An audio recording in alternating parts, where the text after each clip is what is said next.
For you see, so many out-of-the-way things had happened lately that Alice had begun to think that very few things indeed were really impossible. Stories are meant to be shared. Narrated by Erin Robertson. Enjoy.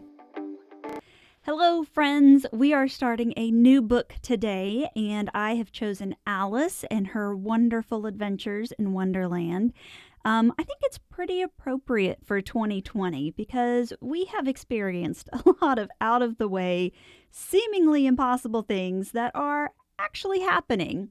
The truth is stranger than fiction, and so we might as well have a little fun with our fiction, right? So I am excited for this book. It's lighthearted and it's just fun, and I hope you have fun listening to it with me. So, enjoy! Alice's Adventures in Wonderland by Lewis Carroll. Narrated by Erin Robertson. Chapter 1. Down the Rabbit Hole. Alice was beginning to get very tired of sitting by her sister on the bank, and of having nothing to do. Once or twice she had peeped into the book her sister was reading, but it had no pictures or conversations in it. "And what is the use of a book," thought Alice, "without pictures or conversations?" So she was considering in her own mind, as well as she could, for the hot day made her feel very sleepy and stupid, whether the pleasure of making a daisy chain would be worth the trouble of getting up and picking the daisies, when suddenly a white rabbit with pink eyes ran close by her. There was nothing so very remarkable in that, nor did Alice think it so very much out of the way to hear the rabbit say to itself, oh dear, I shall be late." When she thought it over afterwards, it occurred to her that she ought to have wondered at this, but at the time it all seemed quite natural.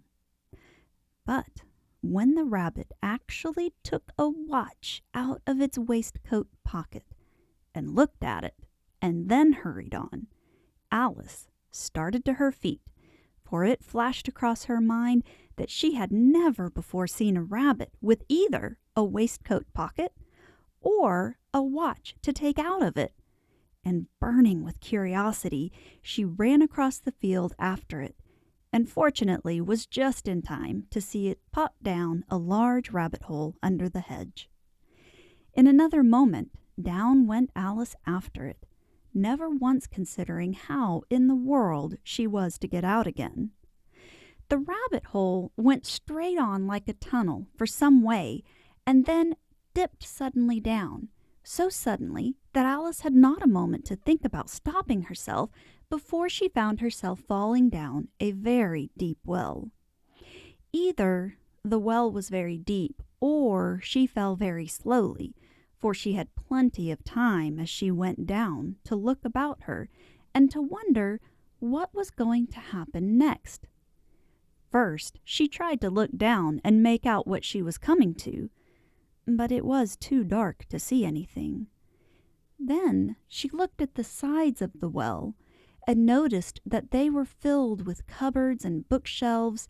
Here and there she saw maps and pictures hung upon pegs. She took down a jar from one of the shelves as she passed. It was labeled orange marmalade, but to her great disappointment it was empty.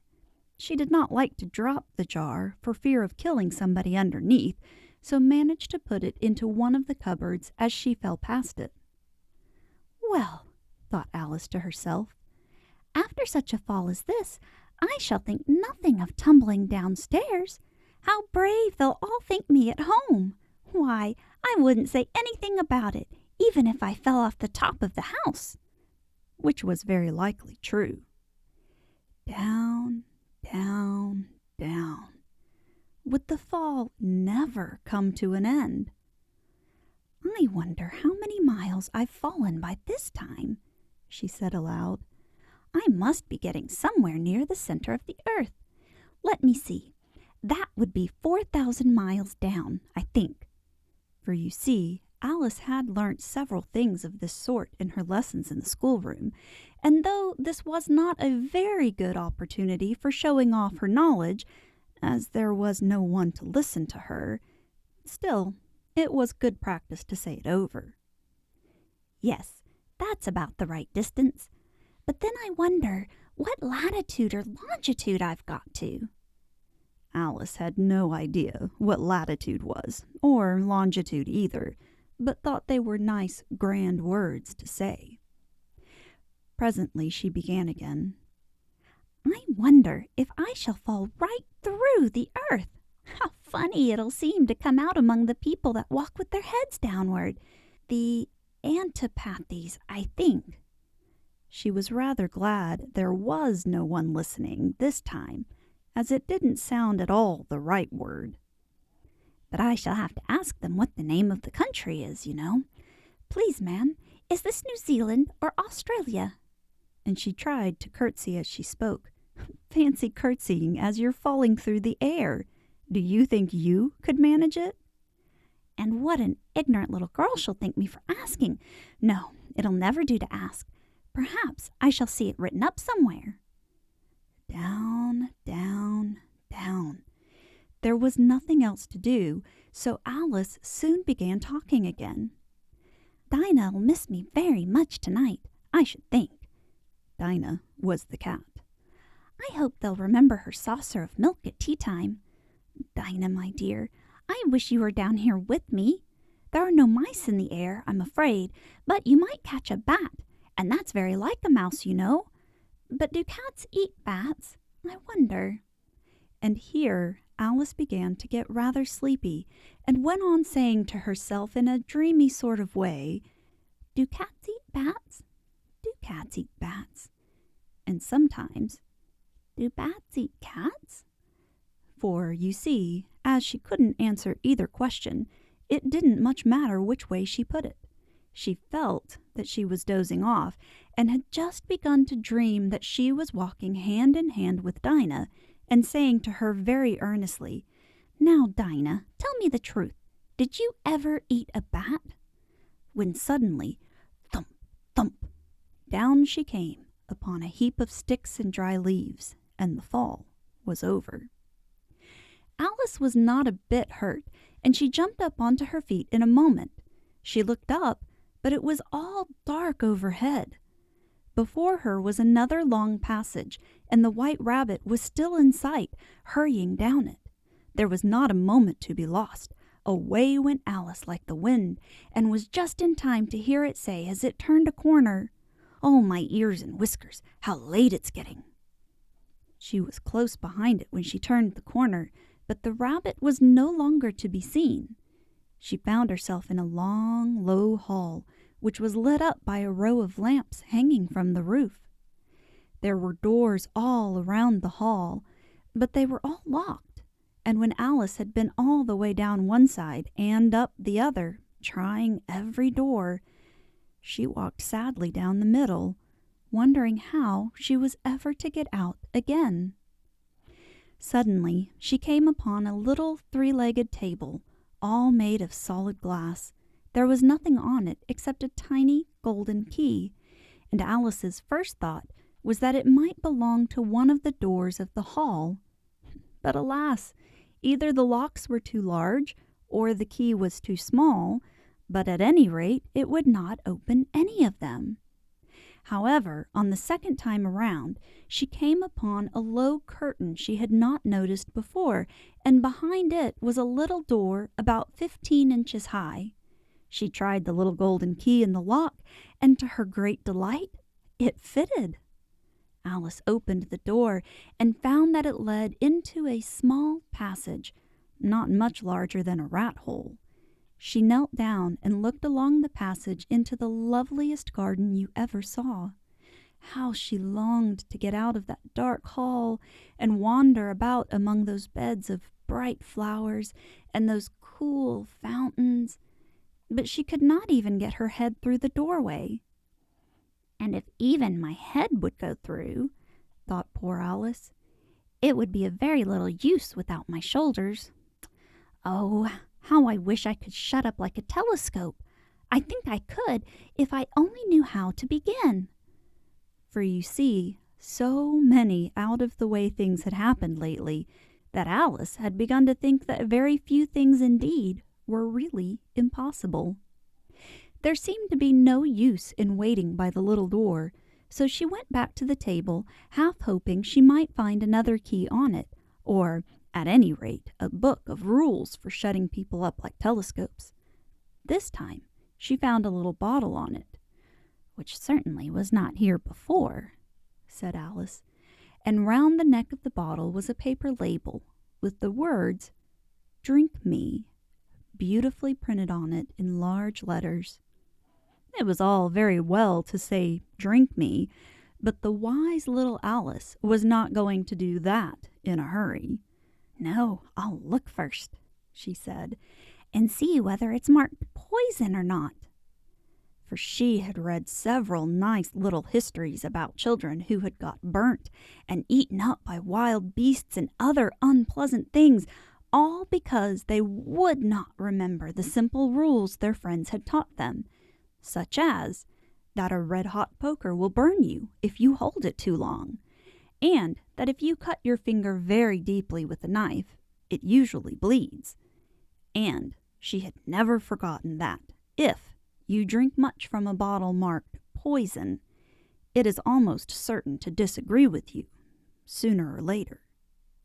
However, this bottle was not marked poison, so Alice ventured to taste it, and finding it very nice, it had, in fact, a sort of mixed flavor of cherry tart, custard, pineapple, roast turkey, toffee, and hot buttered toast.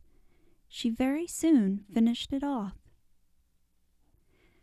"What a curious feeling," said Alice. "I must be shutting up like a telescope." And so it was indeed. She was now only 10 inches high, and her face brightened up at the thought that she was now the right size for going through the little door into that lovely garden. First, however, she waited for a few minutes to see if she was going to shrink any further. She felt a little nervous about this. "For it might end, you know," said Alice to herself, "in my going out altogether, like a candle. I wonder what I should be like then." And she tried to fancy what the flame of a candle is like after the candle is blown out, for she could not remember ever having seen such a thing. After a while, finding that nothing more happened, she decided on going into the garden at once. But, alas for poor Alice! When she got to the door, she found she had forgotten the little golden key, and when she went back to the table for it, she found she could not possibly reach it. She could see it quite plainly through the glass, and she tried her best to climb up one of the legs of the table, but it was too slippery, and when she had tired herself out with trying, the poor little thing sat down and cried. "Come, there's no use in crying like that," said Alice to herself rather sharply. "I advise you to leave off this minute." She generally gave herself very good advice, though she very seldom followed it. And sometimes she scolded herself so severely as to bring tears into her eyes, and once she remembered trying to box her own ears for having cheated herself in a game of croquet she was playing against herself, for this curious child was very fond of pretending to be two people. "But it's no use now," thought poor Alice, "to pretend to be two people. Why, there's hardly enough of me left to make one respectable person." Soon her eye fell on a little glass box that was lying under the table. She opened it and found in it a very small cake, on which the words, "Eat me," were beautifully marked in currants. "Well, I'll eat it," said Alice, "and if it makes me grow larger, I can reach the key, and if it makes me grow smaller, I can creep under the door, so either way, I'll get into the garden, and I don't care which happens." She ate a little bit and said anxiously to herself, "Which way? Which way?" holding her hand on the top of her head to feel which way it was growing, and she was quite surprised to find that she remained the same size. To be sure, this generally happens when one eats cake, but Alice had got so much into the way of expecting nothing but out-of-the-way things to happen that it seemed quite dull and stupid for life to go on in the common way. So she set to work, and very soon finished off the cake. You know, as a mom, I'm going to suggest that you never eat or drink anything that just magically appears in front of you. But for the case of this story, it does make things pretty interesting to see what's going to happen. Is she going to get bigger? Is she going to get smaller? Is she going to turn green? Who knows? We'll find out next chapter. Thanks for listening. Today's episode was possible through Project Gutenberg, a not-for-profit online collection of public domain literature. For more information or to help support this archive, go to www.gutenberg.org. To listen and learn more about the narrator, go online to www.erin-robertson.com or find her on Facebook, YouTube, and most podcast apps at Narrated by Erin Robertson. Be sure to hit like and subscribe so you don't miss a single chapter. And as always, thanks for listening.